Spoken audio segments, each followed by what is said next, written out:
एक पुरानी डरावनी हवेली के अंदर मौत का एक पुराना सिलसिला छुपा था।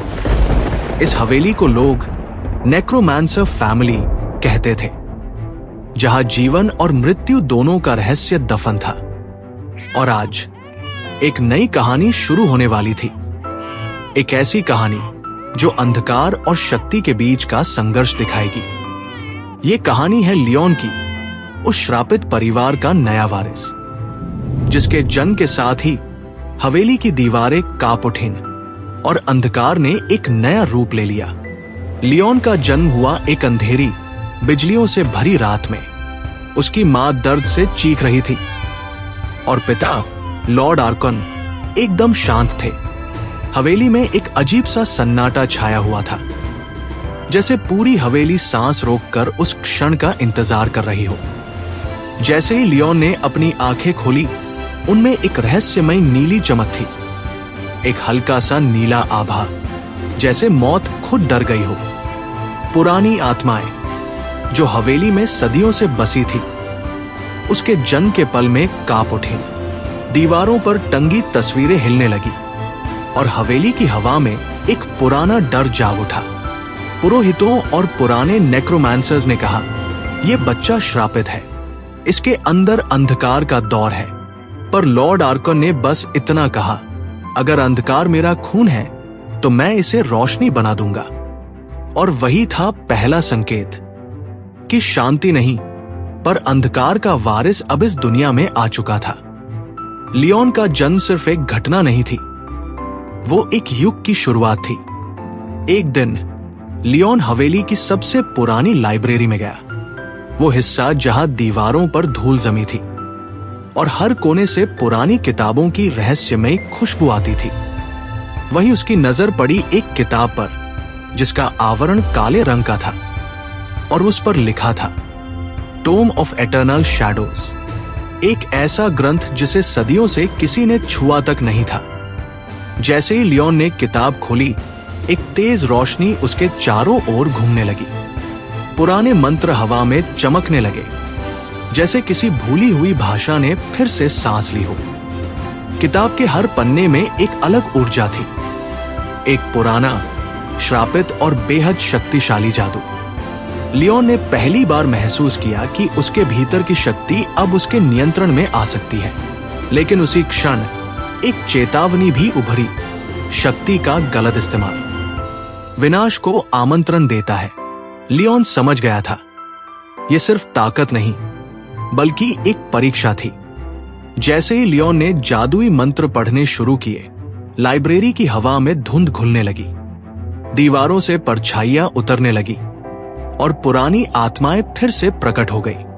उनकी रोशनी और चीखें लियोन के चारों ओर घूम रही थी। कुछ आत्माएं उसकी मदद करना चाहती थी, तो कुछ उसे चेतावनी दे रही थी। लियोन ने महसूस किया, शक्ति का अर्थ केवल ताकत नहीं होता, बल्कि जिम्मेदारी और नियंत्रण भी होता है। हर आत्मा, हर रोशनी की लहर, हर परछाई उसके लिए एक सीख बन गई थी। वो समझ चुका था कि अंधकार को अपनाना आसान है, पर उसे संभालना एक परीक्षा है। लेकिन जैसे ही लियोन की शक्ति बाहर आई, उसके पिता लॉर्ड आर्कन क्रोध में भरकर लाइब्रेरी में दाखिल हुए। उनकी आंखों में डर था और आवाज में कंपन। लियोन, तुमने क्या कर दिया? ये शक्ति तुम्हारे लिए नहीं है। उनका गुस्सा सिर्फ क्रोध नहीं था, वो डर था, एक ऐसा डर जो सदियों से उनके खून में छिपा था।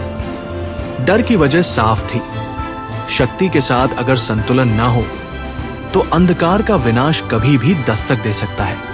लियोन समझ गया था, अब उसका रास्ता तय हो चुका है और उस रास्ते पर चलने की कीमत बहुत भारी होगी।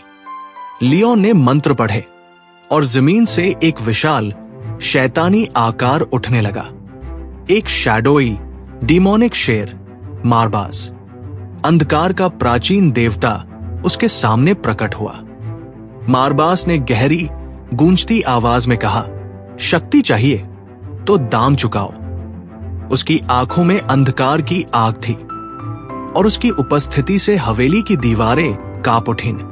लियोन के लिए वो पल निर्णायक था। या तो वो एक मासूम बच्चा बना रहेगा या अंधकार का वारिस बन जाएगा। और उस रात लियोन ने अपना निर्णय ले लिया। अब वो सिर्फ एक बच्चा नहीं था, वो अंधकार का उत्तराधिकारी बन चुका था। उसके हाथों में नीली और काली ऊर्जा लहराने लगी और हवेली की हर परछाई उसके अधीन हो गई। लियोन ने अपने हाथों में नीली और काली ऊर्जा को महसूस किया। उसकी आंखें चमक रही थी, जैसे उनमें कोई प्राचीन जादू जाग उठा हो। हवेली की हर परछाई अब उसके नियंत्रण में थी। हर छोटी आत्मा, हर पुरानी मंत्रलिपि, हर छाया अब लियोन के इशारे पर थी। वो सिर्फ शक्ति नहीं पा रहा था, वो उसे समझ भी रहा था। उसने पहली बार जाना, शक्ति का अर्थ केवल नियंत्रण नहीं होता, बल्कि जिम्मेदारी भी होती है। और उस रात एक नया युग शुरू हुआ, अंधकार के एक नए वारिस का। और इस तरह अंधकार के एक नए वारिस का जन्म हुआ। लियोन का सफर अभी शुरू ही हुआ था। जिसे दुनिया अब तक श्रापित समझती थी, वो अब समझेगी कि अंधकार के भीतर भी एक शक्ति छुपी होती है। एक ऐसी शक्ति जो नाश नहीं बल्कि रक्षण भी कर सकती है। अगला अध्याय और भी गहरा होगा और लियोन का सफर और भी खतरनाक और रहस्यमय, क्योंकि अब वो सिर्फ एक पात्र नहीं बल्कि अंधकार की विरासत का वाहक बन चुका है।